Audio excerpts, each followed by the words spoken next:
الامريكان ينصبوني على بلدي، شلون اقبل؟ اها لا والله ما اقبل. ايات علاوي يسمع كلامي ان شاء الله. نعت الأوساط العشائرية والسياسية في محافظة البصرة وعدد من محافظات اليوم الاثنين وفاة شيخ الإمارة الفريق الركن المتقاعد الشيخ رشاش جياد الإمارة.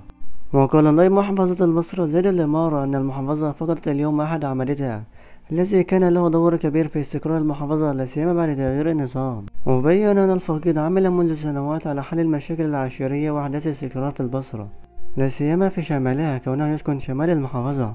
وعز رئيس مجلس الوزراء محمد شياع السوداني اليوم الاثنين برحيل الشيخ رشاش جياد الإمارة. وقال المكتب الإعلامي لرئيس مجلس الوزراء في بيان نقلته وكالة الأنباء العراقية وعى أن رئيس مجلس الوزراء محمد شياع السوداني يعبر ببالغ الحزن والأسى برحيل الشيخ رشاش جياد الإمارة الوجيه البارز والشخصية الاجتماعية في محافظة البصرة. وبكده نكون وصلنا لنهاية الفيديو. ما تنساش تشترك في القناة وتفعل زر الجرس وتعمل لايك للفيديو ليصلك كل جديد. والسلام عليكم ورحمة الله وبركاته.